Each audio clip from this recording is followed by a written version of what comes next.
माते आईने राटोली को जैचे माते माते।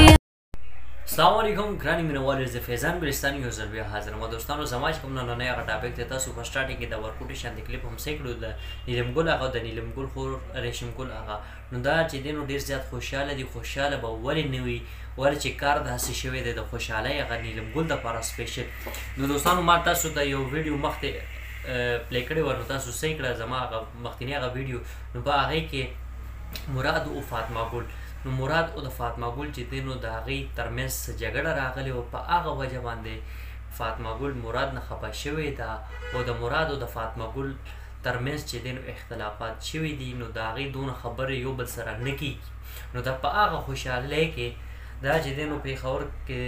د دې شو وه د مریم هغه سالګره وه په هغه سالګرې کې چې دی نو دی یو شو کړی و پروګرام کړی و نو هلته کې ټول یو ځای شوي وو راغونډ شوي وو نو هلته کې د مراد او د فاطمه ګل چې دی نو ترمنځ بیا هم تومې پکې شوي وو نو د دی چې دی نو یو بل سره انډرسټینډینګ داسې خاص نو نو دوستانو څه ټایم نیلم ګل دا شی صحیح کړو نو هغه لازمي خبره ده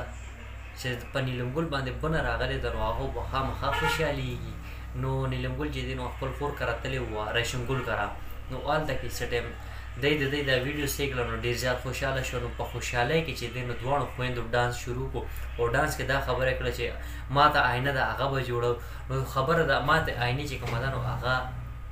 فاطمه ګل ده فاطمه ګل او د مراد هغه ما ته آینه شوه که نه نو یو ځل خبره چې څه ټایم لیک شي نو بس بیا خامخا پوره ملک ډنډوره شوه نو هر چا ته پته ولګېده نو دا اوس چې دی نو داسې خبره کوي چې ما ته آینه به جوړه کړو نو ما ته آینه مراد او فاطمه ګل نو دا چې دی نو اوس یو ځای شي چې یو ځل مات شي چې دی نو بیا واپس هغه حالت کې نشي راتلی نو داسې خبره ده نو دوستانو دا نوی اپډیټ هم ما خپل دوستانو سره شیر کوم او دې وخت چې دی نو